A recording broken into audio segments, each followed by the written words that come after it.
Right person right టైంలో చెప్పారు. నిజంగా శివాజీ గారు మిమ్మల్ని అభినందిస్తున్నాను. Okay, yes. శ్రీకాంత్ గారు, అంటే సెలబ్రిటీలు ఏం మాట్లాడినా తొందరగా ఇంపాక్ట్ చేస్తుంది కదా. సో ఆయన ఒక స్టేజ్ మీద మాట్లాడారు. ఇప్పుడు యూజ్ చేసిన వర్డ్స్ కొన్ని ఆబ్జెక్షనబుల్ కదా. సో చెప్పే విధానంలో ఆయన చెప్పుండొచ్చు. అండ్ ఆయన క్లియర్ గా ఇన్స్ట్రక్ట్ చేస్తున్నారు ఇట్లానే రండి అనేది. సో డ్రెస్సింగ్ అనేది పర్సనల్ చాయిస్ అని కొంతమంది అభిప్రాయం. సో మీరేమంటారు? ఎందుకంటే సినిమా మూవీ ప్రమోషన్స్ కి వెళ్ళడము, అక్కడ ఎలా వెళ్ళాలి అనేది హీరోయిన్ చాయిస్ లేకపోతే డైరెక్టర్ చాయిస్ మనకు తెలీదు. మీరు ఫిల్మ్ క్రిటిక్కే కాబట్టి సో ఏం చెప్తారు? ఒకటండి, మనం ఏది చేసినా ఒకటి అది నలుగురు మెచ్చుకునే విధంగా ఉండాలి, కానీ ఒకళ్ళని నొప్పించే విధంగా లేదా ఎవరినో మెప్పించడం కోసం మనం ఏదో ఎలా పడితే అలా డ్రెస్సింగ్, మన సంస్కృతి, మనకు సాంప్రదాయం, మన పెద్దలు మనకు కొన్ని నేర్పించారు.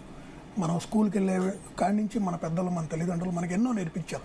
మన ఇంట్లో అక్క చెల్లెలని మనం అన్ని చూస్తూ పెరిగాం. ఈరోజు ఏమవుతుంది, ఈ సినిమా అనేది 10 మందికి ఒక మెసేజ్ ఓరియంటెడే కాదు, కేవలం మనకు ఒక వినోదమే కాదు, ఒక మెసేజ్ ఓరియంటెడ్ కూడా. ఎన్నో మంచి సినిమాలు వచ్చినాయి. ఇప్పుడు మనం ఎంతో మంది నటీనటులను చూసాం. సావిత్రి గారిని అయింది, జమున గారిని అయింది, ఓర్వ శారద గారిని.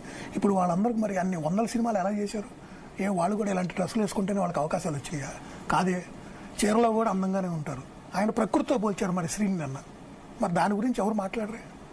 ఇప్పుడు మనం వేసుకునే బట్టలు బట్టి మన ముందు ఇలా బాగున్నామన్నా కూడా వాళ్ళ మనసులో మన మీద ఇలాంటి చెడు అభిప్రాయం ఉంటుంది. మన ఆయన సామాన్లు అనే ఒక పదం వాడాడు. ఎందుకు? ఆ ఫ్లోలో ఆయనకు అక్కడ ఏది వాడాలో తెలియదు. అంత ఆలోచించి మాట్లాడాల. ఆ సన్నివేశం వచ్చింది, అక్కడ ఆ హీరోయిన్ చీర కట్టుకొని వచ్చారు, ఇలా బాగున్నావు అని చెప్తూ.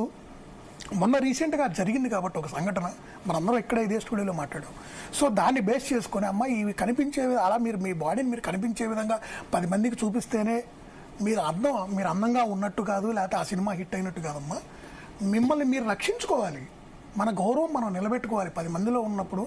ఇప్పుడు ఒక మాల్లో జరిగింది, అక్కడ పర్మిషన్ లేదు, ఏం లేదు, అక్కడికి వెళ్ళిపోయావు. అక్కడ అందరూ జనాలు ఉంటారు. ఎంతమంది అంటే పిలిచిన వాళ్ళు పిలవని వాళ్ళు ఎంతమంది వచ్చి ఉంటారు అక్కడికి? ఇప్పుడు మొన్న ప్రాబ్లం జరిగింది, మరి ఎంత బాధపడ్డాం అందరం. సో మనల్ని మనం రక్షించుకోవాలి. మనం ఇతరుల నుంచి ఆ గౌరవం పొందాలంటే మనం చక్కగా ఉండాలి, ఓ పద్ధతిగా ఉండాలి. మీరు ఏదో చీర కట్టుకుంటే మీరు ఏదో ఇదిగా ఫీల్ అవుతున్నారు, అట్లా వద్దమ్మా. చక్కగా చీర కట్టుకోండి, లక్షణంగా ఉండండి, అందరూ మిమ్మల్ని అభిమానిస్తారు. మీ అందచందాలు కూడా ఆ చీరలోనే చక్కగా ఉంటుందని ఆయన చెప్పిన ఉద్దేశం అది. దీంట్లో వాళ్ళు ఎవరిని నొప్పించాలనో లేకపోతే వాళ్ళ సినిమాని ప్రమోట్ చేసుకోవడానికో ఈ వాక్యాలు చేయలేదు. First point. రెండోది, ఇప్పుడు ఉమెన్ ఎంపవర్మెంట్, స్త్రీ స్వేచ్ఛ, స్త్రీ గౌరవం, అలాగే స్త్రీ శక్తిని డెవలప్ చేయాలి అందరూ మాట్లాడుతున్నారు. వెరీ గుడ్, కాదంట్లా. మరి ఇదే చిన్మయ్య గారు ఏం చేశారు చెప్పమనండి?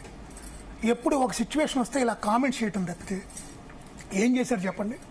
గర్ల్ ఫ్రెండ్ సినిమా మొన్న వచ్చింది, వాళ్ళ హస్బెండే తీశారు సినిమా, అది ఆయనే డైరెక్టర్. మరి ఆ సినిమా ఏం మెసేజ్ ఇచ్చింది సొసైటీకి? ఆ సినిమా ద్వారా వాళ్ళు ఏం చెప్పదలుచుకున్నారు?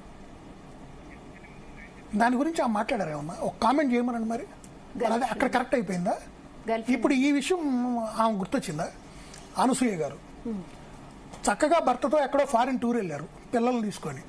వాళ్ళు అక్కడ ఒక పూల్లో బికినీలు వేసుకొని, పిల్లలు, తండ్రి, భార్య అందరూ వాళ్ళు చక్కగా ఫ్యామిలీ ప్యాకేజ్ లాగా మేడం చెప్పినట్టు ఎంజాయ్ చేస్తూ, మందు తాగుతూ, వాట్ ఎవర్ పిల్లలతో కలిసి, మీ సొంత పిల్లలైనా సరే అలా ఆ డ్రెస్లో అక్కడ ఉండటం కరెక్టేనమ్మా? మీరు ఆలోచించండి.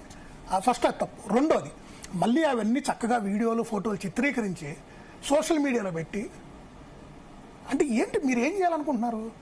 అంటే ఇప్పుడు సమాజంలో అందరూ పాజిటివ్గా ఉన్నారు, అందరూ నెగిటివ్గా ఉన్నారు. ఒక 5% ఆ చెడు ఆలోచనతో చూసేవాళ్ళు కూడా ఉంటారు. ఇక్కడ ఇంకొక 5% మీరు తయారు చేస్తున్నారు. జరుగుతుంది ఏం లేదు. ఆ 5% రెచ్చగొడుతున్నారు, ఇంకో 5% సమాజాన్ని మీరు పాడు చేస్తున్నారు. దాంట్లో ఎటువంటి సందేహం లేదు. ఇప్పుడు భర్తతో నువ్వు స్పెండ్ చేయి, నీ ఇష్టం, అది నీ హక్కు, నీ ఎవరు కాదండవు. స్వేచ్ఛ అంటే బట్టలు లేకుండా రోడ్డు మీద తిరగటం. ఇప్పుడు మనం రీసెంట్గా కూడా చూసాం, ఈ మధ్య ఈ తీగల వంతెన మనకి స్టార్ట్ అయింది కదా మాదాపూర్, దుర్గం చెరువు కేబుల్ బ్రిడ్జ్. అది వచ్చిన తర్వాత నుంచి రేత్రి 12ంటికి పోయి బట్టలు లేకుండా బైకుల మీద స్టంట్లు చేస్తూ, బట్టలు లేకుండా రోడ్డు మీద అక్కడ పడుకొని ఫోటోలు దిగుతున్నారు. మరి అది కూడా కరెక్టేనా? మరి వీళ్ళ లెక్క ప్రకారం అది దాన్ని కూడా ప్రోత్సహిస్తారు వీళ్ళు? వాళ్ళ ఇష్టం అంటారా? మా బాడీ మా ఇష్టం, మేము చూపిస్తున్నాం, ఎంజాయ్ చేయండి అంటారా? ఏంటి మీ ఉద్దేశం ఏంటి అసలు? ఇప్పుడు మంచి ఇవ్వడం కూడా తప్పు అయిపోతే ఎట్లా సమాజంలో? నెక్స్ట్ ఇప్పుడు మీరే ఎలా ఉంటారు, మీ పిల్లల్ని ఎలా తయారు చేస్తారు? అది చాలా ఇంపాక్ట్ ప్లే చేసే సొసైటీ మీద. ఇప్పుడు మన సొసైటీలో ఉన్నామండి. సొసైటీలో ఉన్నప్పుడు మనం నలుగురికి ఇప్పుడు మన నలుగురు మనల్ని చూస్తున్న వాళ్ళు ఎలా ఫీల్ అవుతారు, ఆ నలుగురు ముందు మనం ఎలా ప్రవర్తించాలి. మన ఇంటికి బంధువులు వస్తేనే మన తల్లిదండ్రులు మనకి ఎన్ని చెప్తారు, అమ్మ రేపు బంధువులు రాబోతున్నారమ్మా, వాళ్ళు వచ్చినప్పుడు ఈ నైటీలతోనో లేకపోతే ఈ నైట్ డ్రెస్సులతో తిరగకండి, పొద్దున్నే లేచి చక్కగా స్నానం చేసి చుడిదార్లో చీరలు కట్టుకొని చక్కగా ఉండండి, ఇంట్లో 4 రకాల వంటలు చేయండి, బంధువుల్ని చక్కగా చూసుకోవాలి, మనం గౌరవంగా చేయాలని ఎట్లా చెప్తారు మన తల్లిదండ్రులు. అదే ఇప్పుడు వీళ్ళ తల్లిదండ్రులు ప్రశ్నిస్తే కూడా వీళ్ళు ఇదే కామెంట్ చేస్తారా? ఓకే శ్రీకాంత్ గారు, ఎస్ మనం లైవ్ లో డిబేట్ జరుగుతుంది కదా, కింద పోల్ పెట్టాము. శివాజీ గారికి ఎంతమంది సపోర్ట్ చేస్తారు, ఎంతమంది సపోర్ట్ చేయరు చెప్పలేం. సపోర్ట్ చేసిన వాళ్ళు 83% ఉన్నారు, కాదు అన్న వాళ్ళు 11%, చెప్పలేమని 6% ఇచ్చారు. యా, ప్రియా చౌదరి గారు ఒక ఫ్యామిలీ కౌన్సిలర్ మీరు, సో ఎలా చూస్తారు ఆయన కామెంట్స్ ని? అంటే డ్రెస్సింగ్ పర్సనల్ చాయిస్ అని అనసూయ అండ్ చిన్మయ్ ట్వీట్స్ కూడా చేస్తున్నారు. అంటే మీరు కూడా మెట్టెలు బొట్టు పెట్టుకుని తిరగండి చిన్మయ్, శివాజీకి అడ్వైస్ చేస్తూ ట్వీట్ చేశారు. సో నిజంగా చిన్మయ్ నాకు కనపడితే పరిస్థితి వేరుగా ఉంటది. బొట్టు మట్టెలు అనేటటువంటిది ఒక స్త్రీ సంప్రదాయానికి ప్రతీక, అది ఆమె హక్కు, ఒక గౌరవం ఇచ్చేటటువంటి ఒక స్థితి. దాన్ని తీసుకొని వెళ్ళి ఒక మగవాడికి తగిలిచ్చు అనందంటే అసలు ఇది ఆడదేనా? ఆడదా? ఆడదానికి సంబంధించినటువంటి గౌరవ మర్యాదలు తెలియనటువంటి ఇలాంటి జాతి మాట్లాడే వాటి గురించి ఇక్కడ కూర్చొని మనం మాట్లాడుతున్నాం చూసారా, అది హాస్యాస్పదం. నిజంగా వీళ్ళందరూ ఎందుకు పాపులర్ అవుతున్నారంటే ఈ చెత్త మాట్లాడే వాళ్ళందరినీ తీసుకొని వచ్చి ఇక్కడ అందరం కూర్చొని టైం వేస్ట్ చేస్తున్నాం చూసారా. ఈ చెత్త మొహాల గురించి వీళ్ళు మాట్లాడి తీసుకొని మాట్లాడి మాట్లాడి మాట్లాడి వాళ్ళకి ఏంటంటే పని పాట ఏం లేదు, 24 గంటలు మీడియాలో కూర్చోవాలా, మీడియాలో కూర్చొని ఫేమస్ అవ్వాలా, ఏదో ఒక విధంగా పాపులర్. అరే జనం తిట్టిపోస్తున్నా సరే నేను పాపులర్ అయిపోవాలి, నేను బాగుండాలి, నేను ఏదో ఒక విధంగా జనంలో ఉండాలి అనేటటువంటి ఒక సాడిస్టిక్ మెంటాలిటీని తీసుకొని వచ్చి మట్టలు పెట్టుకోండి బొట్టు పెట్టుకోండి, ఎవరిది అసలు మాట్లాడడానికి? స్త్రీనేనా ఇలా మాట్లాడడం తప్పేమో, కానీ ఆ అమ్మాయి వేరే విధంగా మాట్లాడితే వేరే విధంగా సమాధానం చెప్పేదాన్ని. బొట్టు పెట్టుకో మట్టలు పెట్టుకో అని చెప్తున్నావు, నువ్వు తీసేసావు కదా, నువ్వు పెట్టుకోవు కదా అంటే జనాలను ఎవరిని అసలు దాన్ని వాటి విలువ తెలుసుకొని మాట్లాడమని చెప్పండి ఫస్ట్.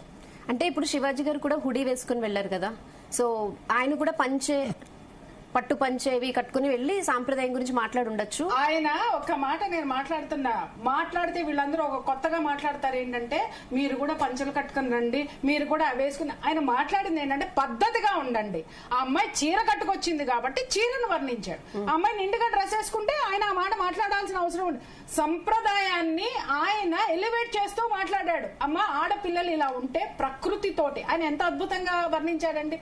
ప్రకృతి అంత నిండుగా ఉంటారమ్మా, ప్రకృతి ఎప్పుడు చూడండి పచ్చగా ఉంటేనే అది ఎంత అందంగా ఉంటుందో. అంటే నిండుగా ఉంటే, పచ్చదనం ఉండడం అంటే నిండుగా ఉండడం, మీరు నిండుగా ఉంటే బాగుంటదండి అని వీళ్ళందరూ మాట్లాడతారు. ఉమెన్ ఎంపవర్మెంట్ అని ఇందాక సారు ప్రస్తావించారు.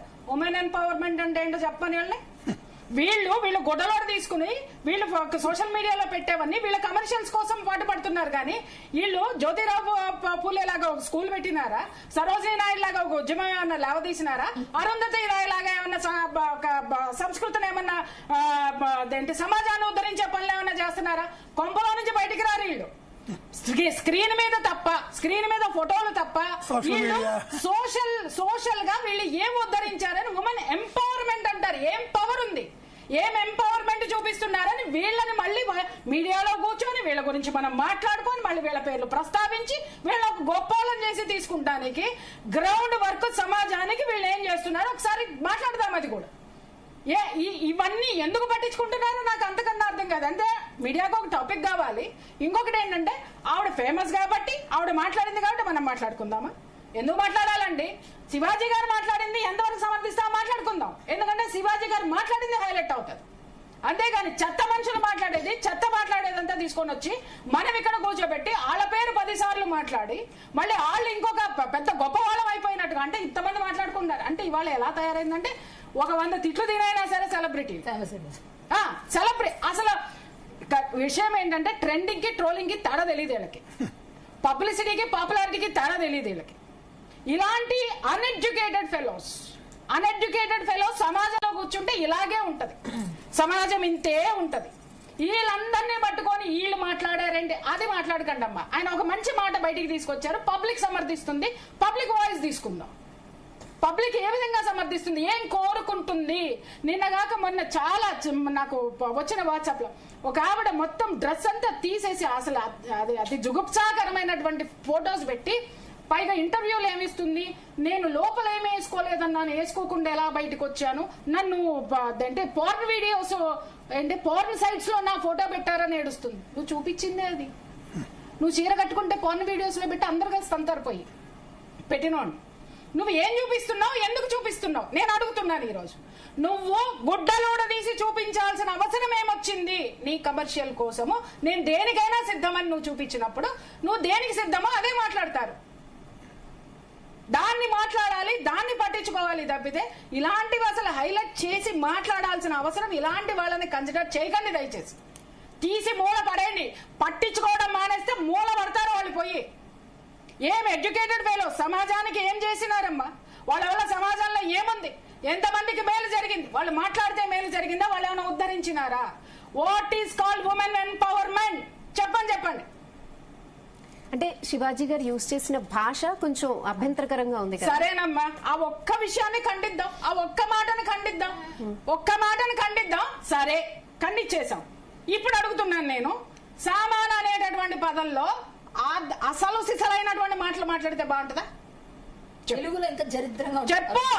సామాన్ అని పాపం ఆయన ఏం మాట్లాడలేక ఆయనకు వచ్చిన పదం వాడేశాడు. ఏదో డైలాగ్, ఎక్కడో డైలాగ్ విన్నాడో, లేకపోతే ఆయన ఊత పదమో, లేకపోతే అందరు మాట్లాడుకునే వాడుక పదమో. సరే, అది చెడ్డ మాట కాదు, వాడకూడదు కాదు, కానీ వాడాడు. అంటే అక్కడ ఆ సందర్భోచితంగా గౌరవప్రదమైనటువంటిది కాదు అనేటటువంటిది మాట్లాడు. మరి సామాన్ అనేటటువంటి ప్లేస్ లో ఏం మాట్లాడమంటారు చెప్పండి. పోనీ పాపం ఆయన చేత అదే మాట్లాడిద్దాం.